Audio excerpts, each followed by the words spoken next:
Madam Sally, now Bishop Sally, you want to introduce yourself fully, your full name and title, please?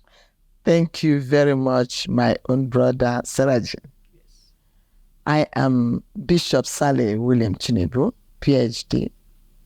I'm an attorney from Nigeria, and I'm a director, IAF, Israel Allies Foundation. I hold a couple of portfolios here and there, and I think it would take us too long to dive into them. Yes. So let's forget them. Thank you very much. We met some over 15 years ago or so. Far more than 20 years ago. Yes, far more than. And you actually spurred me into our ties with Africa, ties with Israel. And I'm not surprised to see that you are now the director of AIF. So tell me, what have you been doing in relation to AIF and now coming to the conference here in Addis? AIF is known as Nigerian Parliamentary Israelite Caucus. And I'm sure you know that in all countries, we have it as parliamentary now caucuses. Unfortunately, in Nigeria, we started very well. I had a chairperson from the parliament. He didn't come back. And the rule with AIF, Israelite Foundation, is you as a external country director, your portfolio is permanent. But the chairperson's portfolio is permanent only when he's in the office. And when he's not in the office, that office is gone. And since then, it's been a little difficult for me to have, because of his issue of Islamization of Nigeria and Christianity of Nigeria. So it's difficult because most of them in the parliament, let's be honest about it, they are so scared, they are scared stiff. They are not ready to speak for Israel. That is the truth. But we, the external directors, or we, the country directors, I'm too bold. If I die for Israel, I will have joy.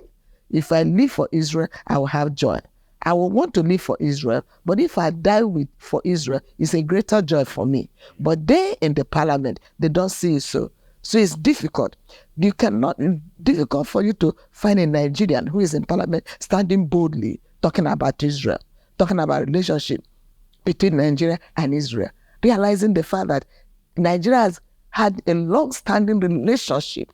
Even the former president, Babangida, was the one who brought so much good things from Israel. He loved Israel so much those years. But today, and the government of the day, find it difficult. Remember too that I am president and founder, Center for Africa-Israeli Development. Okay, and before that project was registered, even the minister, who was a Christian, refused to register it. But the man who was my chairperson then, late Senator T.U. Wada, he fought gallantly and saw that that project then was registered. I'm saying this to say that it's not easy to run their affairs. Nigerians are only looking for where they can get money. And you agree with me that the Arab words, they penetrate so much into Nigeria, and they are ready to give them as much money as they want. When Osai, my former chairperson, was there, this current chief of staff to Tinubu, he refused us to see the light of the day. But Osai and I stood firm. We had reasonable number of parliamentarians and the inauguration was very fantastic. Very, very fantastic. Okay. Bishop Sally, I know your energy and your firmness in standing for Israel. I was thinking that Nigeria is like you. Most church leaders are like you, who are fiery in what they believe, knowing that we have regions that are predominantly Christians, and we have the Christian Association of Nigeria, CAN. These are very strong voices in national building. Why do you think they are afraid to think about No. We are standing for Israel. The churches are standing for Israel. In Nigerian Parliamentary Israelite Caucus, if I tell you that if I do think I can have more than 5,000 persons coming together for Israel. In the parliament, the issue is that they believe that the Muslims have upper hand in the parliament. And some of them, because they want a principal office portfolio, They want to be named this. And if you don't have a solid relation, my own brother is the deputy speaker of the parliament. Is deputy speaker of the House of Representatives. But can he stand for Israel? He will look back. He will look left. That is the problem. Because of the Nigerian Muslims believe that they owe Nigeria and they owe everything. Okay, but I have told them several times, in the parliament there, they have Islamic organization and they are championing them openly, silently, but they are being pumped with so much money. Whereas our own Christians, they are so scared. They don't want that. They want to come back because they want to return. They find it difficult. Anyway, I've made up my mind that I'll take a new turn. I'm trying to get a senator. I have one senator that is very, very serious. The only unfortunate thing is that he belongs to the other party, and I'm looking for a senator from the party I know, which is APC, because so that two of us can have the same language and two of us will be able to penetrate. So I've made up my mind that by the time I get back to Nigeria from this summit, I'm trusting God I'll be able to sit down with Senator George Akume, a former senator who is the secretary to the government of Nigeria. Okay, I would think maybe the drive will come from our Christian belief more than our political parties affiliation. We don't have that opportunity. See, the setup of Israel Life Foundation, and you talk about parliament, there is no, okay, let me put it this way. When they are having a meeting, if we have a meeting, I will do the introduction, then my chairperson takes over. But when they are sitting in the parliament, I won't be there. Right, I know. That is the problem. If there is a way to expand IAF and let non-Christians be in full participation, it will be a new song. I don't know if you understand my point. It will be a very big new song. What happened back home. Yeah, it will be a new song in the sense that they will be able to convince their representative back home that are Christian representative to join and to forcefully join and to forcefully belong. And this is my prayer. It's my serious prayer. So you guys that are really close in this ILF, thank God that you're my old friend of close to 20 years or more. There's something drastic must happen. There must be an open window. It should be an open window. That since Sally is country director and she can mobilize, let her mobilize in the north, in the south, in the west, in the east, as many that can come on board. Let them come on board and let them begin to speak to their elected parliamentarians to come and join, to belong. Because it's not difficult. I won't say it's difficult anymore, particularly since after my consecration as a bishop. I think I'm beginning to get more ground. I'm the senior legislative aide to Benjamin Carlo, who is the deputy speaker. I'm going to penetrate to, I can tell you that before this year, I might have my new inauguration of the parliamentarian. Okay. Thank you very much. I guess I understand the problems in Nigeria as well. And vis-a-vis this area of tribal and religious divide. Now you are here today. You've seen what AII and AIF can do together. You see the fruits of a long-standing relationship.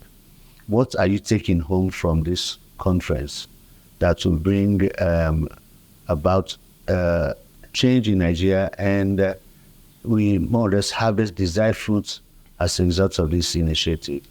For me, I have the highest joy attending this conference.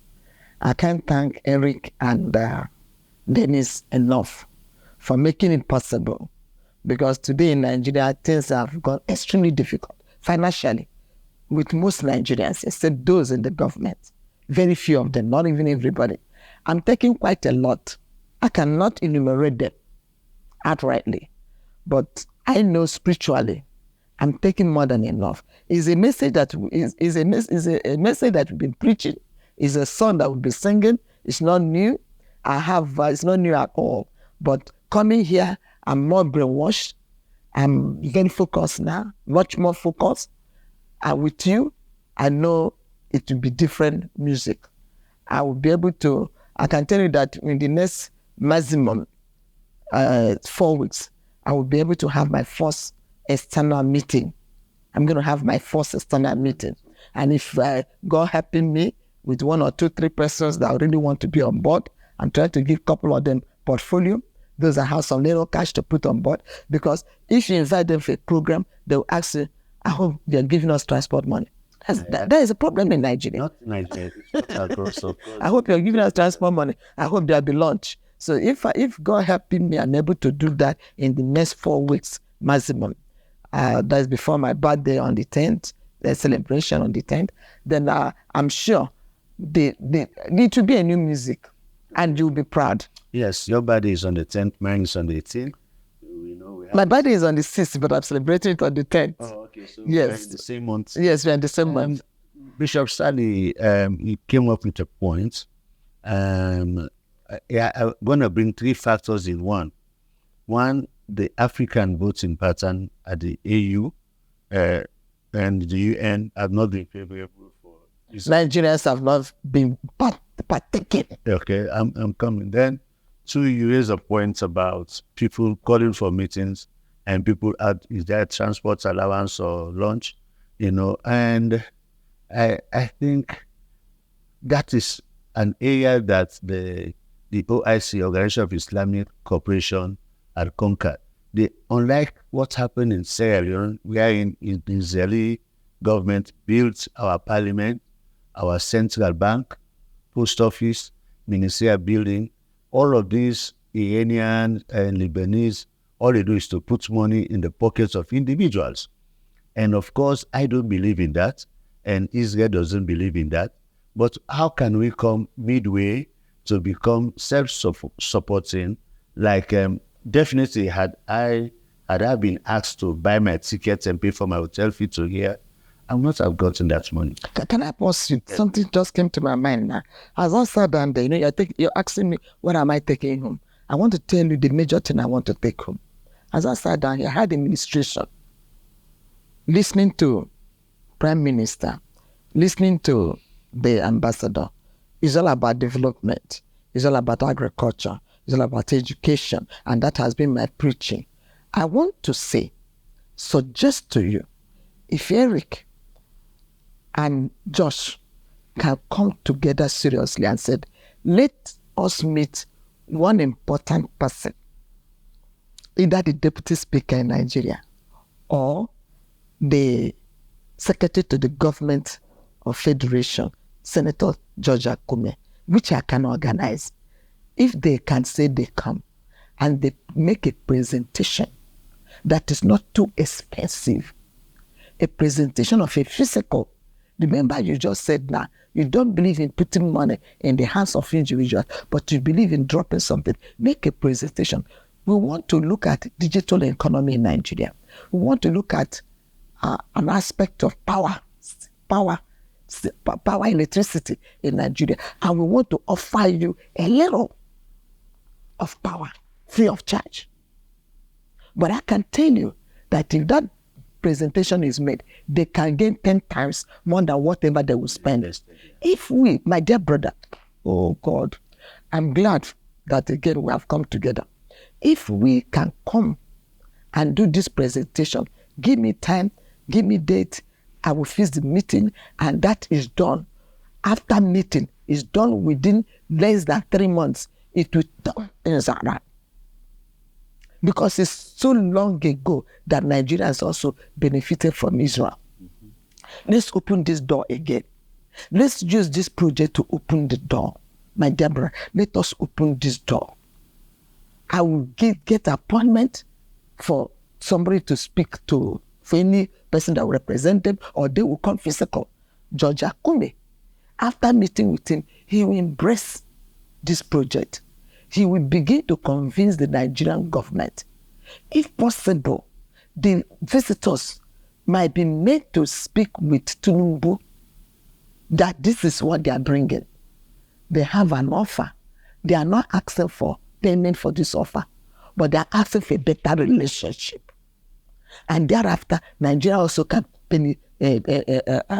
patronize in a larger way.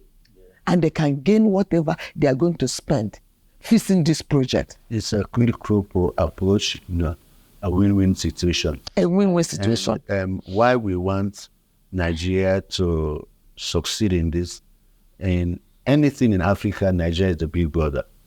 And so if Nigeria abstains or votes against Israel, the other nations will follow suit, And so we want the revival, the transformation to start from Nigeria. And as you promised, we're looking forward to seeing what you can bring to the table to these senators or the secretary or to whatever, to the federal government.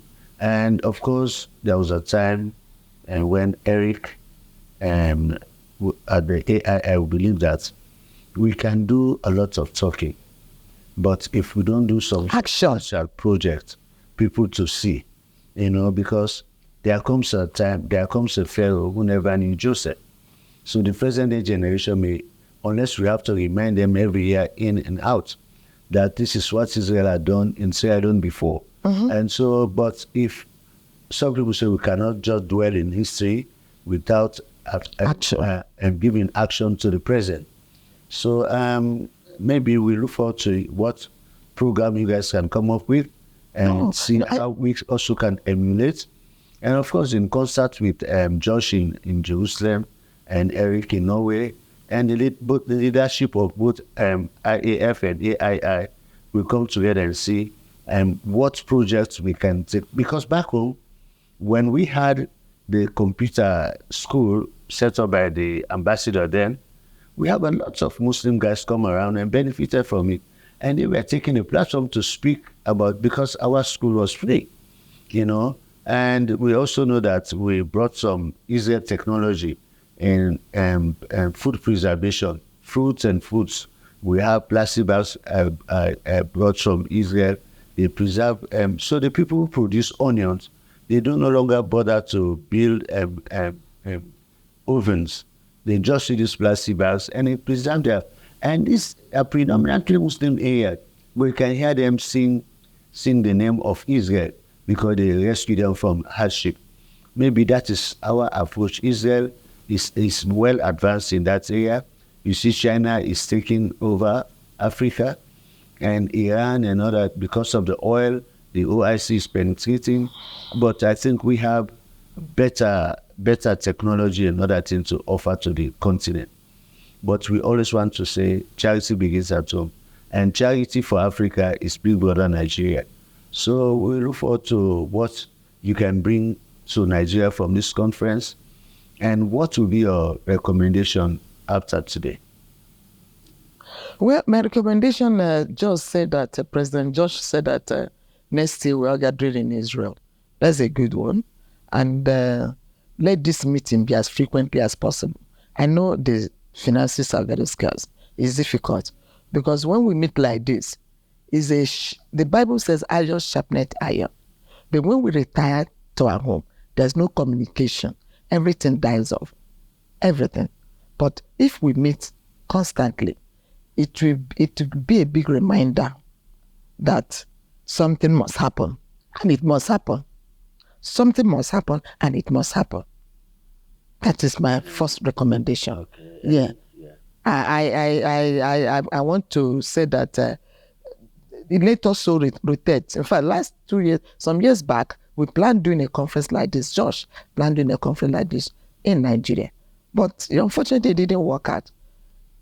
Hopefully that sometime, maybe in the next 3-5 years, a conference like this can be done. I recommend that. Since I'm in Nigeria, and since I'm trusting God that before March next year, I should have my inauguration, if not this year, inauguration of the parliamentary members. Okay. I want to see immediately after the inauguration or before the inauguration, we can use this inauguration to have a conference like this sometime next year, if it is possible. But the finance, I don't know where it will come from. That is it. I recommend that seriously, that we should have a conference like this. Okay, we close on this interview and on the point you said, we want to have something like this, but the finance, we don't know where it is coming from. Can we start thinking of having a proper strategy of wherein we could have activities that will generate income, and we start funding our programs? At that time, we'll not want to wait what will come from Jerusalem or from Norway or elsewhere, because we have the capacity, we have the human resource, and maybe we lack the financial resource. So maybe it is a point now to you. What do you think will be a sustainable source of income for the various chapters? Something that is practical, that will raise support for each country, and by extension will support the work we are doing. Well, I will not miss words. Naturally, I don't speak of what I don't have. I'm not well informed within me. I have to be well informed. I have to ask God. I have to really think of, if you have an idea of what we can start putting together that will generate my income, I'm open to it. But on my own, I cannot come up right now with a word that this is what we can do that will generate fund. But I think me and you talking together from time to time, we can generate the fund. Okay, thank you very much. I look forward to visiting in Nigeria very soon. And you have to come back to Silence. Sure, definitely very soon. God bless you. Thank you.